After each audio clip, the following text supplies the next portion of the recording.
How much weekly volume should you be doing in order to get jacked? We're going to go through the exact programming I use to get results like the ones you can see on the screen, and hopefully this will iron out any junk volume that you may or may not have been doing. If you're new to the channel, welcome. My name is Tom Sergi. I run the Gorilla Platoon, and we get results like this each and every week, which is kind of nice. My promise to you is by the end of this video, you'll know how many sets you should do per muscle group per week, and also how to perform those sets. So with that in mind, let's start off with everything in context and understanding what should a set actually look like. So this is going to be a video of an actual working set. Now what we want to look out for is firstly, is the arm path set up in the right position? Is the range of motion being adhered to, as much distance travelled as we possibly can?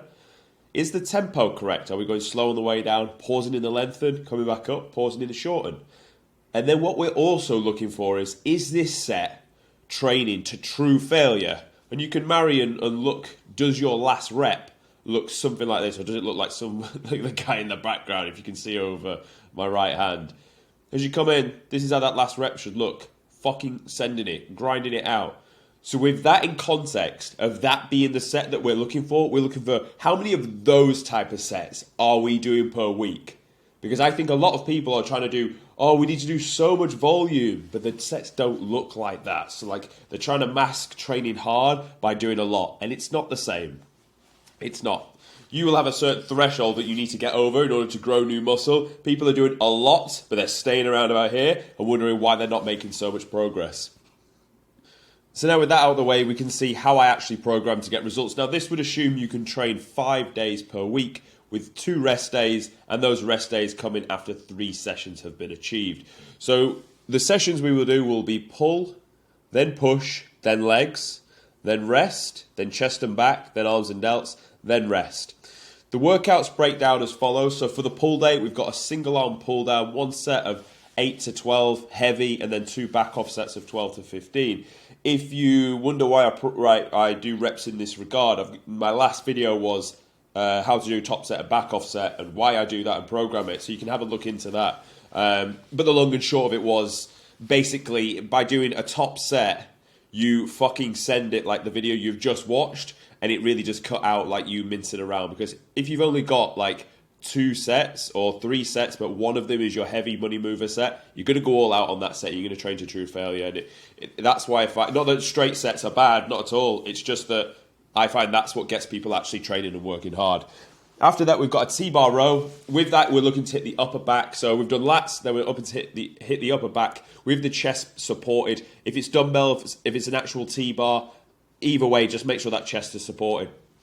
Back onto the lats again for another exercise and another 3 sets. Again, top set and then 2 back off.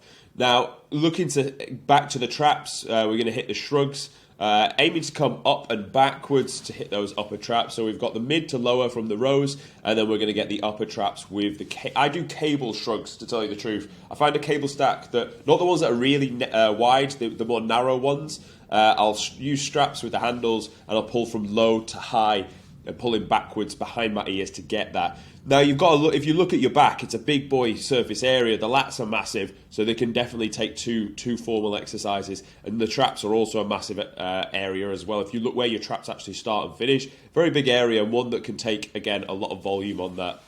We're then going to hit preacher curl for biceps, 3 sets. With this, I like to go single arm, support the behind the arm and fix everything in place, so I'm just flexing from that elbow joint.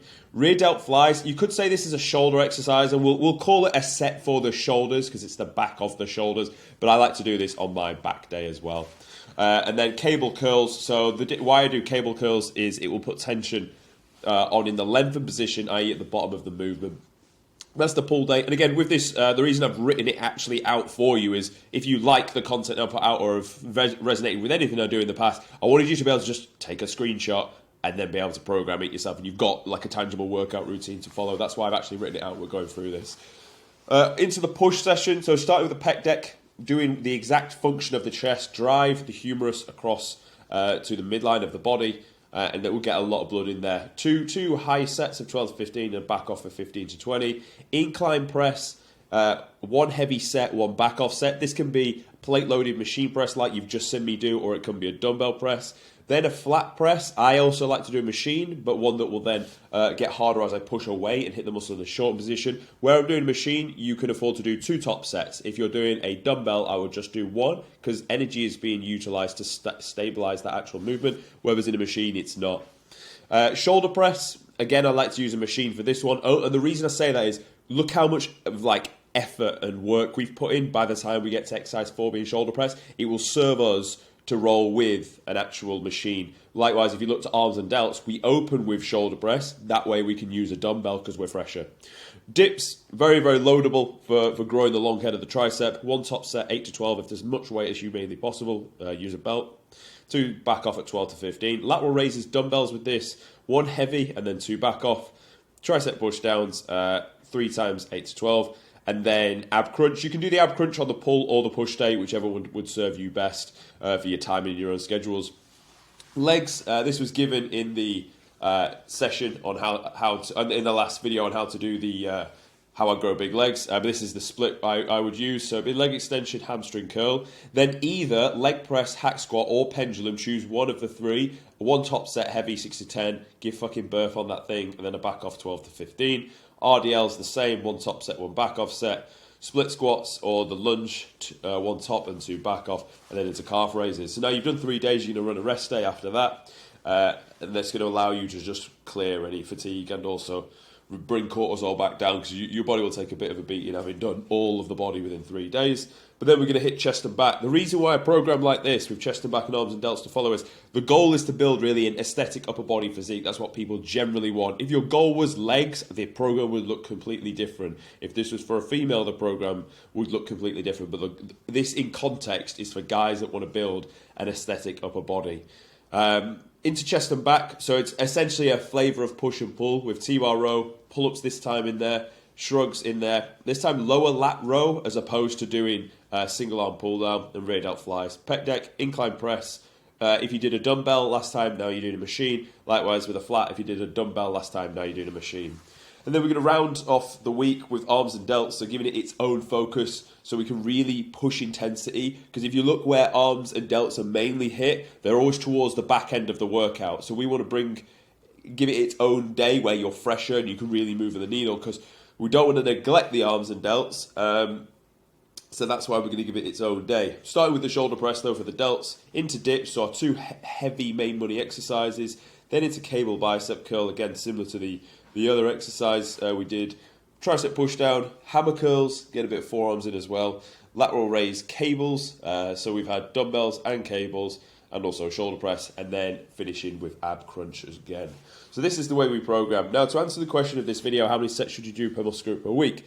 It depends on the goal. This program will see the back having the most amount of work because of it being the biggest area of the aesthetic upper body region, if that makes sense. You've got the traps and you've got the delts. You've got the traps and you've got the lats. So it's a big area that we want to focus. That's why it gets the most amount of attention. The shoulders, you could also say, get a lot of attention as well, being the next biggest one. I would argue your shoulders are bigger than your chest, which then comes in at 16. Arms are 24, but if you break it down, it's 12 and 12. And we'll come on to that in a second. Abs at 6, because to be honest, that will be fine. If you train your abs properly, you'll be okay with that. Your abs are going to be seen from dieting down rather than a shit ton of volume put on them. And legs, at 16. This is absolutely plenty for a week, and to tell you the truth, that leg session is pretty fucking toasty. Now the question you may ask is, well, what I'd change if arms were the goal?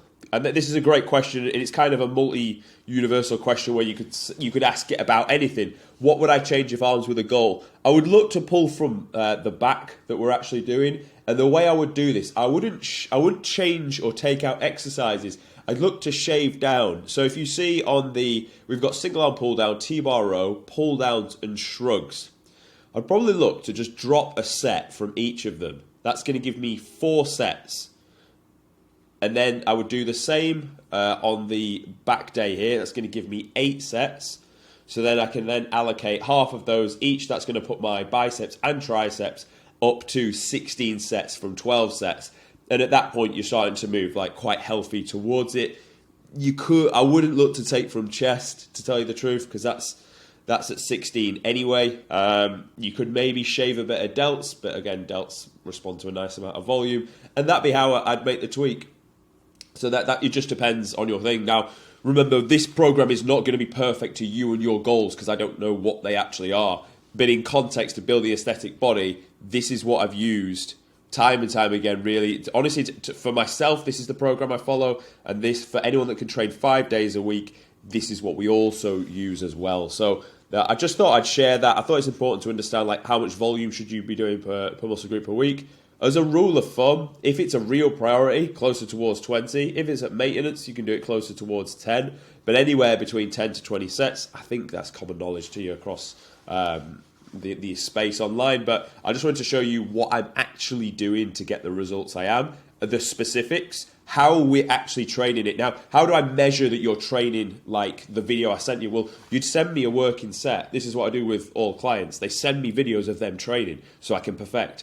How's the arm path? Are we really stretching and shortening the muscle? Are we aligning the origin insertion and then training them together? Are we going for a full range of motion, or are you leaving some distance travelled off the table? Or is it slow enough, or are you just bouncing at the bottom and losing the tension? And then finally, are you really training to true failure? Because if the answer is no to any of those, you're leaving potential on the table. It's not that you needed to do more, it's that you need to do what you already are doing better. And I would argue that's the first thing you should look at. If your sets don't look like they do, like the video I sent you, then I would look to refine that before I start doing more. Because when you start to do that at a better rate, you'll need more recovery from it. So doing more volume won't always be the answer. But I get people's thesis and I quite like it.